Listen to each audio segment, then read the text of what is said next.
Hop. Bonjour, bonjour à tous.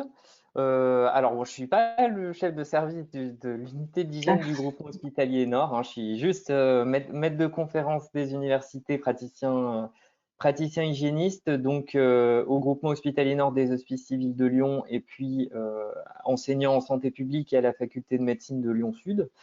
Et puis je voulais vraiment remercier le CEPIAS pour nous donner cette tribune aujourd'hui de raconter un petit peu le retour d'expérience avec justement cette épidémie de BHRE que nous avons liée à une composante environnementale. Et donc je suis ravi de vous l'exposer aujourd'hui dans cette journée régionale. Alors, le contexte de notre épidémie, donc, elle a commencé en fait fin 2018. On a remarqué dans 4 unités, alors 2 unités du groupement hospitalier Nord et 2 unités du groupement hospitalier Sud des Hospices civils de Lyon. Alors, j'en profite pour parler aussi un peu au nom de mes collègues du groupement hospitalier Sud. Donc, 4 épidémies de bactéries hautement résistantes aux antibiotiques émergentes entérobactéries productrices de carbapenémase. Alors, dans les spécialités de ces unités, c'était 3 unités de pneumologie, notamment à spécialisation d'oncologie et puis BPCO. Et la 4e unité, une unité d'ORL à versant de chirurgie oncologique, avec un total estimé sur l'ensemble de ces 4 épidémies supérieur à 130 colonisations de patients, 130 acquisitions de BHRE EPC. Alors, depuis fin 2018, on a eu des difficultés à enrayer ces épidémies et surtout à comprendre les modes de transmission. Pourquoi? Eh ben, parce qu'il y avait des patients qui étaient parfois autonomes ou alors des patients avec très peu de soins. On a eu par exemple des patients en bilan pré-chimio, c'est-à-dire des hospitalisations seulement de 2-3 jours chez des patients qui n'avaient pas forcément de dispositif invasif, qui étaient tout à fait autonomes. Des découvertes dans des secteurs différents, de bactéries différentes, par exemple un Citrobacter frundi Oxa48 et une Klebsiella oxytoca Oxa48, mais complètement à l'autre bout de l'unité, ce qui pouvait un peu nous faire poser des questions sur la transmission croisée. Des fois, en l'absence de patients porteurs connus dans l'unité, donc plutôt à type de découverte fortuite un petit peu intempestive. Également avec un effet chambre maudite. Alors l'effet chambre maudite, on l'a défini en fait par une chambre un peu récurrente dans la découverte de BHRE, c'est-à-dire ben, voilà, les découvertes de BHRE se font régulièrement dans une chambre particulière dans une unité. Très souvent des colonisations digestives sans répercussions cliniques, voire souvent aussi des colonisations d'assez courte durée avec 1 ou 2 dépistages positifs et puis après une négativation assez rapide des patients. Une courbe épidémique qui fait plutôt penser à une courbe de type source intermittente. Alors, je vais vous montrer ce que j'appelle source intermittente. Et donc, ces différentes caractéristiques nous ont fait rapidement penser quand même à un rôle de l'environnement. Et je vais vous expliquer pourquoi. Voilà, donc la première épidémie, alors là, je vais plutôt vous décrire les épidémies du groupement hospitalier Nord. Donc, la première épidémie, c'est celle-ci, dans le service de chirurgie ORL. Donc, depuis novembre 2018, on a observé 40 cas d'acquisition de BHRE-EPC dans cette unité. Alors, en bleu, vous avez les cas d'acquisition d'OXA48, EPC OXA48. En rouge, vous avez les cas d'acquisition de BHRE-EPC VIM. Et en vert, les cas d'acquisition de BHRE, EPC, OXA48 plus VIM. Donc là, la bactérie avait les 2 mécanismes de résistance. Globalement, on voit que c'est quand même étalé dans le temps avec des acquisitions régulières, mais pas forcément énormément chaque mois. Hein. Bon, on observe un petit peu plus, c'était à peu près au début de l'été 2019. Et puis après, on voit que c'est voilà, ça s'espace un petit peu. Il y a des mois où on n'en a pas, il y a des mois où on en a quelques-unes. Globalement, 34 BHRE étaient des OXA48, donc grande majorité d'OXA48, minorité de VIM ou de double mécanisme de résistance. Et puis le germe majoritaire parmi les OXA48, c'était du Citrobacter frundi, Citrobacter brachy ou Cosérie. On a tout remis dans le même panier, donc 70%, suivi par Escherichia coli. On avait aussi de l'Enterobacter cloacae et puis de la Klebsiella, Klebsiella oxytoca, Klebsiella pneumoniae. On a eu un peu de Serratia marcescens aussi, mais en minorité. Voilà. Et puis, pour 8 patients, plusieurs bactéries OXA48 retrouvées dès le premier dépistage positif, avec parfois, au fil des dépistages, l'acquisition de bactéries supplémentaires OXA48. Voilà. Donc ça, le profil de la première épidémie. Alors, profil de la seconde épidémie, donc encore au groupement hospitalier Nord, là dans notre unité de pneumologie, donc découverte de 25 cas, majoritairement sur l'année 2019. Donc 22 là découvertes sur des écouvillons rectales, rectaux, 88%, 3 découvertes sur ECBU, donc ça reste une minorité, et puis pas forcément dans le cadre d'une infection urinaire caractérisée, hein, parfois simplement dans le cadre de colonisation. Là également encore une grande majorité d'OXA48, une minorité de VIM, et là encore une majorité de Citrobacter frundi, Brachy, Coserie ou Youngay OXA48, suivi de Klebsiella oxytoca, d'Escherichia coli. Les VIM, c'était uniquement des entérobactères cloacae VIM, chose qu'on retrouve assez fréquemment aux Hospices civils de Lyon. Et donc, 5 patients, là également, avaient plusieurs bactéries retrouvées au niveau du premier dépistage positif. Alors, cette épidémie, elle est marquée par en fait, un arrêt assez net, parce qu'en fait, dans nos unités, conformément aux recommandations, on réalise les dépistages hebdomadaires quand il y a des patients porteurs qui sont hospitalisés. Et puis, à partir du moment où il n'y a plus de patients porteurs hospitalisés, du coup, on ne dépiste plus, et donc c'est ce qui a été le cas au moment de la crise sanitaire Covid. On n'avait plus de porteurs hospitalisés dans l'unité, et donc on a arrêté de dépister et on n'a plus eu de cas. On en a eu un là, la semaine dernière, découverte sur ECBU, une découverte de Citrobacter frundi OXA48. Voilà, donc la suite du contexte, eh ben, c'était voilà, une situation un peu similaire sur le groupement hospitalier sud, donc une quand même forte augmentation du nombre d'acquisitions d'entérobactéries EPC dans nos établissements. Et donc, en août 2019, une réunion téléphonique sollicitée par Santé publique France suite aux remontées d'ICIN que nous avions fait, avec une demande de rapport complémentaire par Santé publique France, donc de données complémentaires aux ICIN de notre part. Et puis donc le rapport, ensuite la conclusion rendue par Santé publique France était que les résultats restaient non satisfaisants et indiquaient une difficulté de maîtrise de la situation, sans que l'on puisse vraiment parler de bouffée épidémique. Bon, même moi j'ai quand même tendance à dire qu'on pouvait quand même parler de bouffée épidémique.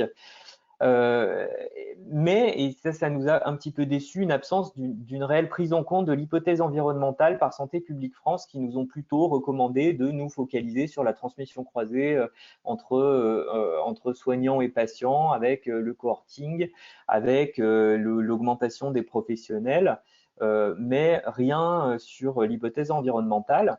Et puis également, il y a eu une alerte régionale lancée et un retour de cette alerte régionale à la Direction générale des Hospices civils de Lyon, qui est revenue vers le CLIN pour les actions à mener.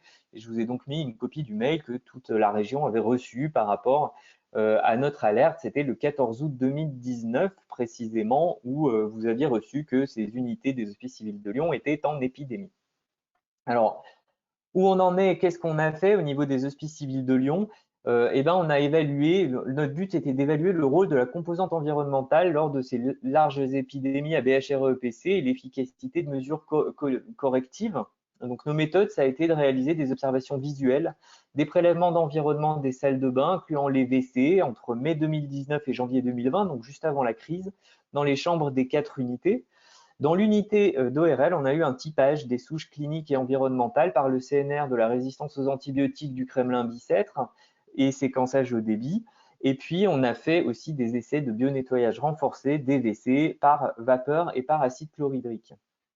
Alors, les résultats globaux qu'on peut observer là-dessus, et ça, c'est assez quand même équivoque, c'est que selon l'unité, donc notre méthodologie a été assez simple, c'est-à-dire qu'on est descendu dans les unités, on a pris nos écouvillons et on a mis les écouvillons dans les WC pour voir si, après départ des patients BHRE, on pouvait retrouver encore des traces des BHRE au niveau des cuvettes de toilette.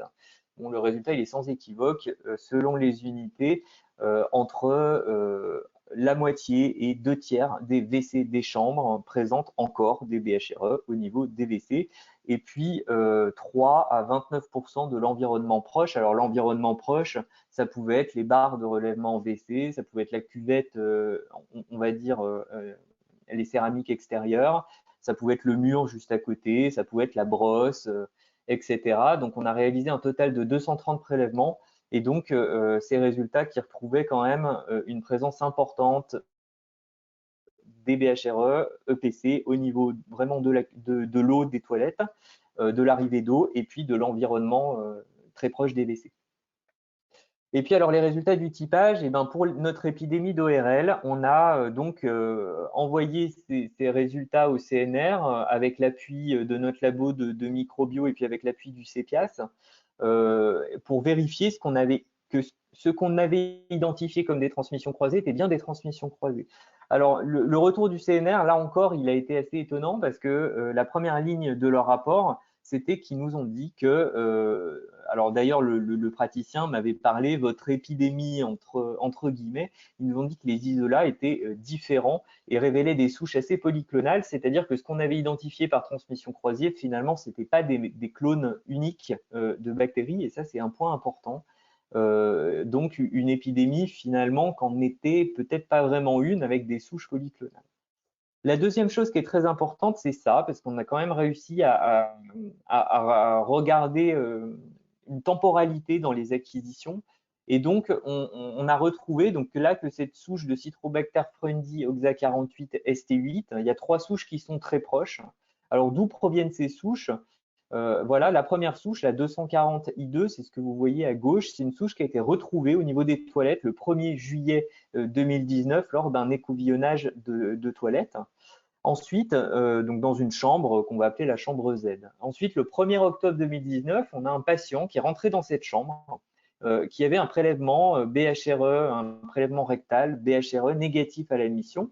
Il est rentré dans la chambre le 1er octobre, il est resté 1 mois dans cette chambre.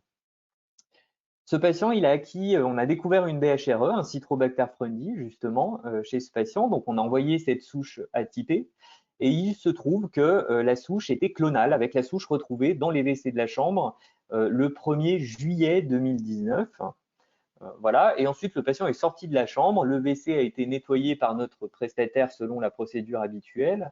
Et là, le lendemain, j'ai été moi-même écouvillonner encore une fois le WC après départ du patient et nettoyage. Et on a retrouvé de nouveau la souche, encore une fois le même clone de la souche, toujours dans les mêmes toilettes de la chambre. Et donc, on a cette clonalité des 3 souches de Citrobacter frundi OXA48 avec une temporalité, là, cette fois, qui est quand même montrée par des typages génétiques. Voilà. Alors, bon, suite à tout ça, qu'est-ce qu'on peut en conclure? On a soulevé en fait des problèmes au niveau des hospices civils. Alors, premier problème pratique, c'est des problèmes qui sont générés par les recommandations lors de ces situations avérées à composantes environnementales suspectées ou avérées. C'est-à-dire déjà, première question, est-ce que je dois faire une sectorisation avec changement de chambre du patient BHRE? Parce que quand vous savez que finalement, vos WC sont colonisés par des BHRE, qu'il y en a dans les WC. Quand vous découvrez un nouveau patient avec des BHRE, est-ce qu'il faut le changer de chambre, le mettre dans une autre chambre, dans un autre secteur avec les autres patients BHRE, et donc libérer la chambre où le patient est, sachant que des fois, dans cette chambre, vous savez très bien que le WC, lui, il a des BHRE. Donc là, ça pose un certain nombre de problèmes un peu éthiques, finalement. Est-ce que cette sectorisation doit être faite? Quid du bio-nettoyage de la chambre du patient avant de remettre un autre patient? Donc là encore, effectivement, vous avez votre patient BHRE qui sort de la chambre, vous le mutez, vous le transférez. Comment je nettoie la chambre de façon suffisamment efficace pour réadmettre quelqu'un dans des conditions d'hygiène suffisantes? Quand vous avez un effet chambre maudite, comment vous définissez les contacts quand vous découvrez une BHRE? Parce que normalement, on a tendance à définir les contacts par les patients hospitalisés en même temps qu'une découverte, alors qu'en fait, quand on a un effet chambre maudite, ce qui serait le plus logique, ce serait de prendre tous les patients qui sont passés dans la chambre, mais de façon longitudinale dans la durée. C'est-à-dire le patient avant de la chambre, et puis les patients après, et pas finalement les autres patients de l'unité. Donc ça, c'est un autre problème. Et puis encore l'autre problème, et là la courbe représentait bien le problème, faut-il continuer les dépistages hebdomadaires lorsque tous les porteurs sont sortis, quand on sait qu'on a 2/3 des toilettes des chambres où on retrouve des BHRE à l'intérieur de ces toilettes, c'est-à-dire est-ce que là, ça vaut le coup de prélever en fait tout le temps les patients qui passent dans le service afin de savoir si ils acquièrent des BHRE. Alors là, c'est vrai que comme Santé publique France ne voulait pas trop entendre cette piste environnementale, bon, on a dit, bah, du coup, on ne va pas continuer les dépistages hebdomadaires quand les porteurs sont sortis. Deuxième problème identifié, l'effet de la configuration et de l'état des salles de bain. Donc, visuellement, on a vu que nos WC étaient très sales et très entartrés, que les salles de bain étaient très petites, qu'il y avait un très mauvais positionnement des patères, avec souvent des barres de relèvement WC utilisées comme porte-serviettes à trop grande proximité du WC. Alors, la photo de droite, elle est vraiment très intéressante parce qu'on voit que sur ces barres de relèvement de WC, les patients mettaient leurs serviettes et que éventuellement ils tiraient la chasse d'eau et donc qu'il y avait une aérosolisation directe sur les serviettes de toilette et que du coup ensuite le patient quand il s'essuie le visage avec la serviette de toilette, eh ben, il peut directement se mettre des BHRE EPC au niveau de la bouche. Et puis donc toute la problématique aussi, est-ce que au départ du patient il faut changer les brosses de WC, est-ce qu'il faut changer les papiers rouleaux, les rouleaux de papier WC entre deux patients, etc. Donc un problème quand même aussi, on va dire, ergonomique et puis de matériel. Ensuite, l'effet de la configuration des cuvettes de WC. Alors, la configuration des cuvettes de WC, alors c'est la photo du centre. On voit que là, les cuvettes de WC qu'on avait, en fait, présentaient un renfoncement d'arrivée d'eau. Hein, l'eau arrivait par le tuyau, la canne, en fait, et passait dans ce petit renfoncement que vous voyez en encadré rouge. Et en fait, donc j'ai un petit peu diminué la résolution, mais ce renfoncement, on retrouvait tout le temps des BHRE dedans. Ça veut dire que l'eau propre qui arrive dans la cuvette des WC, en fait, se contaminait directement par des BHRE. Et ensuite, quand on trempait un écouvillon après avoir tiré la chaise d'eau, simplement quand on trempe l'écouvillon dans l'eau propre, on retrouvait du Citrobacter fruendi, par exemple, dans l'eau propre des WC. Et le problème, c'est que là, il n'y a pas de nettoyage possible avec une brosse par le prestataire parce qu'il y a ce renfoncement. Et du coup, comment on peut faire quand on a ce type de modèle et une fois qu'il est contaminé, comment on peut faire pour le décontaminer? C'est compliqué. Et puis, eh ben, à gauche, vous voyez des photos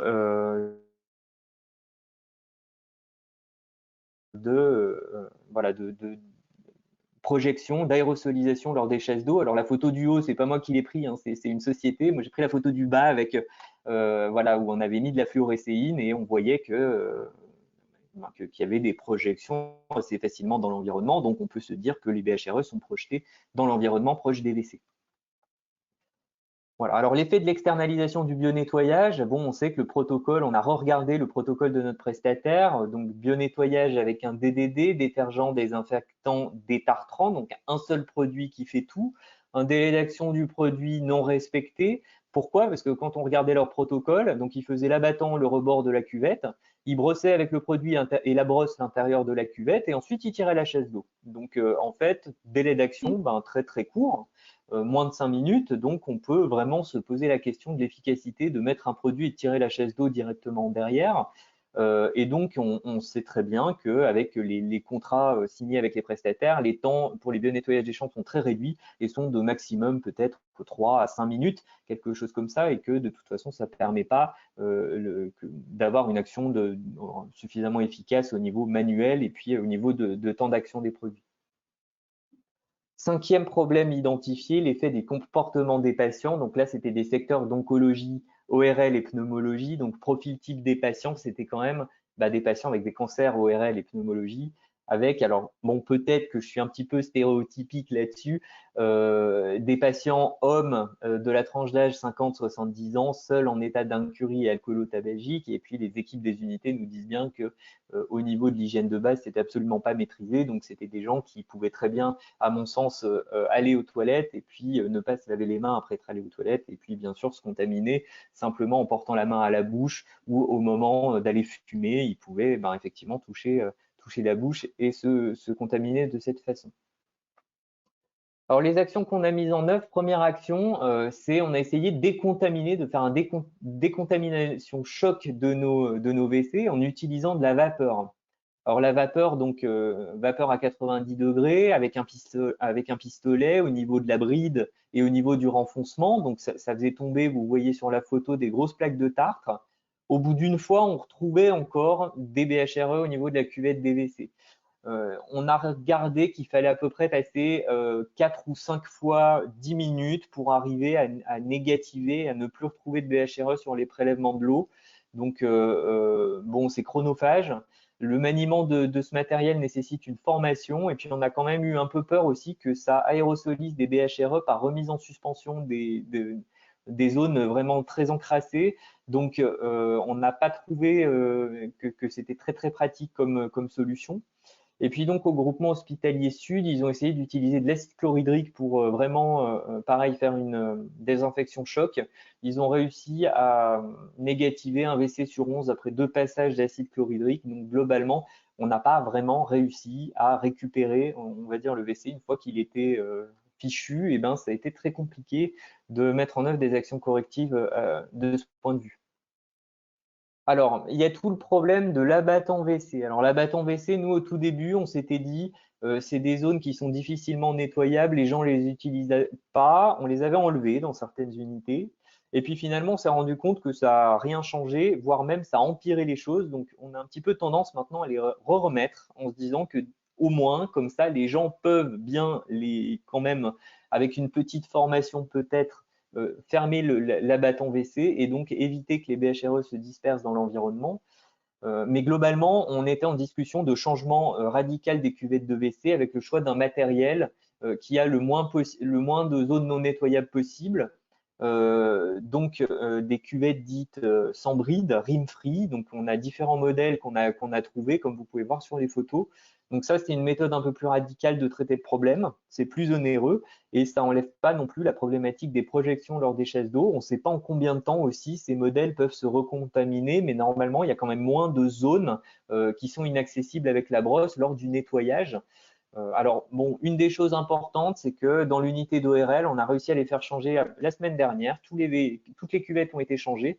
Et donc, peut-être que d'ici l'année prochaine, je pourrais vous faire un retour sur l'efficacité d'un tel modèle. Je l'espère en tout cas. Voilà.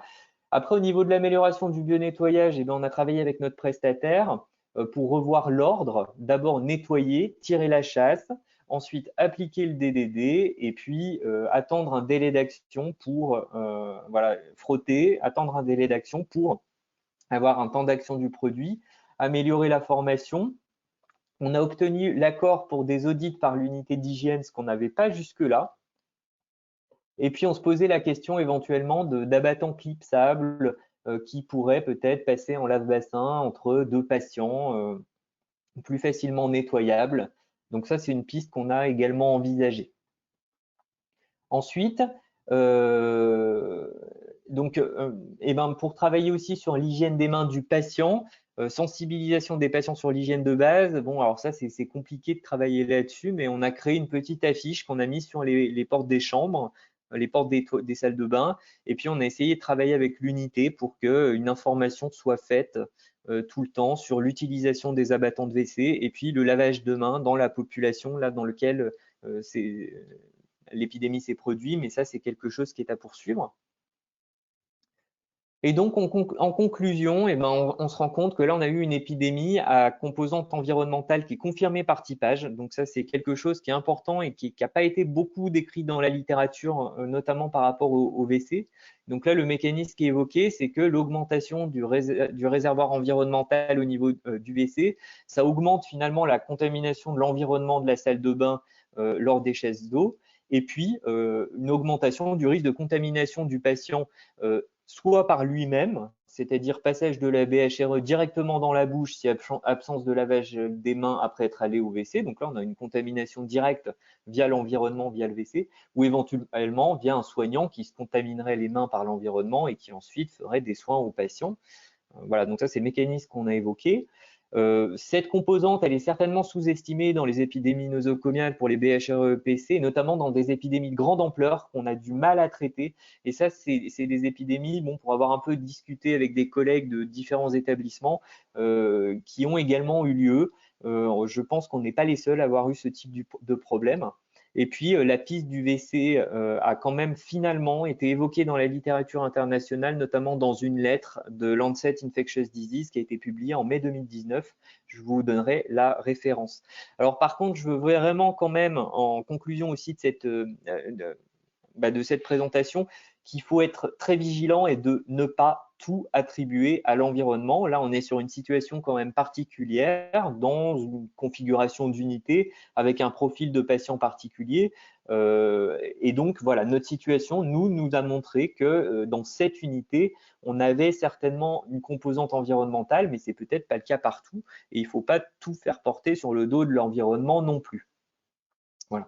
Donc un petit peu, alors ça c'était la théorie que j'avais pour nos épidémies, c'était que malgré tout un nettoyage de bonne qualité, ça diminuait finalement la flore au niveau de l'environnement, la charge microbienne dans l'environnement, et que du coup cette transmission par le patient, eh ben, il y a moins de probabilité qu'elle ait lieu si finalement l'environnement est relativement propre, alors que lorsque le bionettoyage est de mauvaise qualité, qu'il y a un réservoir très important de micro-organismes dans l'environnement, ben forcément, on peut plus facilement se contaminer les mains. Et puis, voilà, après, avec une petite faute d'hygiène, on peut plus facilement développer une infection ou au moins se coloniser. Voilà. Alors, ce qui est un petit peu dommage pour le moment, c'est qu'il y a une quasi-absence de prise en compte du risque lié à l'environnement dans les recommandations. Alors, j'ai refeuilleté le guide de 2019. La seule vraiment recommandation que j'ai trouvée, c'est la R47 dans la fiche numéro 5, donc qui est plutôt liée au SSR, au SLD, à l'EHPAD et à la dialyse chronique, qui nous dit qu'il est recommandé de réaliser un bionettoyage quotidien de l'environnement du patient ou du résident connu porteur de BHRE en raison de la persistance possible des BHRE dans l'environnement. Alors, c'est une recommandation qui est quand même assez générale et malheureusement, il n'y a rien de plus. Et moi, il me semble qu'il faut penser à la composante environnementale lorsqu'une épidémie pose problème, notamment du fait de sa durée, en fonction de la courbe épidémique, quand on a des difficultés d'explication de la dynamique de transmission, quand on a un effet chambre maudite, et puis quand vous êtes dans cette configuration, eh ben, bon courage, parce que la suite est souvent difficile pour faire disparaître ce type d'épidémie. Voilà, donc au niveau de la bibliographie, donc le premier article de Smithmans, c'est la lettre qui parle justement, qui évoque les cuvettes de WC en lien avec une épidémie de Citrobacter frundi oxa 48 en Belgique. Je remercie donc toutes les équipes impliquées dans l'investigation d'épidémie, et donc il y a quand même des personnes sont assez nombreuses hein, qui ont travaillé sur cette épidémie. Et puis merci pour votre attention.